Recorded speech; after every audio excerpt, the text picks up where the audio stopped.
जे लाल दाई में बुझाया आहे लाल कक्का में हप्पा हप्पी ने तो ये ना ता ये लाल दाई ओने गेलखिन केने आ कुर्थी बाबा एने चल एलखिन कुर्ती बाबा ये कुर्ती बाबा तो सिलेंडर भर दे सिलेंडर कुर्थी बाबा तेहन डपकान डपतो कि सीधे सिलेंडर हो जेबे ए सखी आ ये नेपाल वाली छे ओ ना ना देखी हां कुर्थी बाबा के जे कह छी हां एक बेर डटतो तो सिलेंडर हो जेबे हाँ। आ सीधे ढांचा में धोय ये नेपाल वाली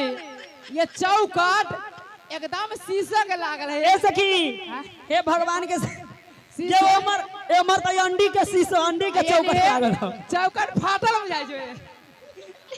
हे ताली बजाओ ना दुल्हा सरकार ए सब गोरा एगो ताली बजाए दुल्हा सरकार अपने जाग देती जय हो अरे तोरी के ए सखी आयो हे पाहुन सरकार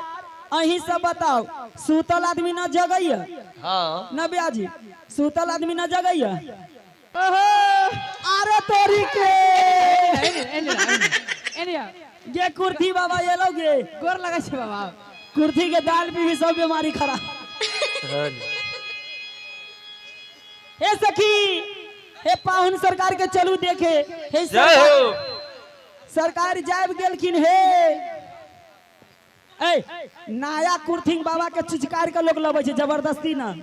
चिचकार के ए कुर्ती बाबा का कुत्ता छथिन से चुचकार छी तू ए सखी पाहुन सरकार जाय गेलखिन चलू देखो हे दर्शन करे चलू अहे किनका सब के संगे ले चलू ए सब संग जाय लगे हे आऊ आऊ हे आली ललन जगल आऊ आओ हे लाली लाला आऊ आऊ हे आली ललन जगल आओ आओ हे हे ललन जगल हे पाहुन जगल हे भाभी जगल लालन जागला हे पाहुन जागला हे ओ झांसी जागला आऊ आऊ हे आली ललन जगल आओ आओ हे लाली लाला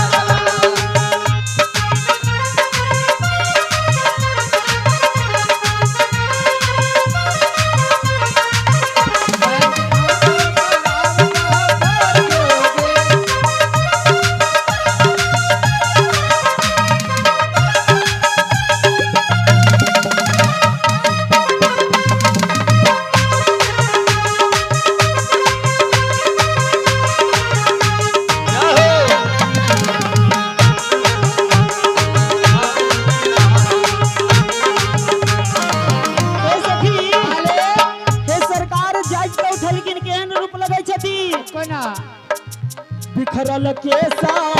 ले पायल चानन दिखराला के साले पायल चानन बिखरल केसा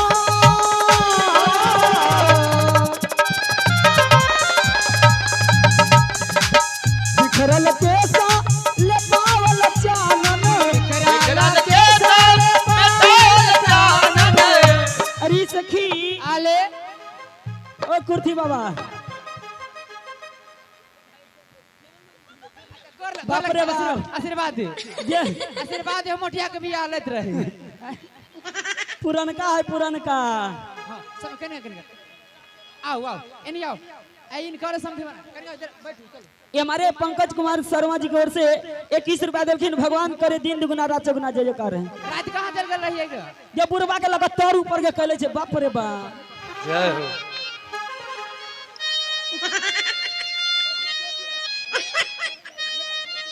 बिखरल केसा ले पावल चानना दिखराला के साले पायल चानन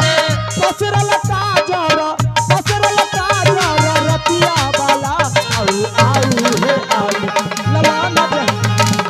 आओ आओ हे लाली लाला जागला हे सखी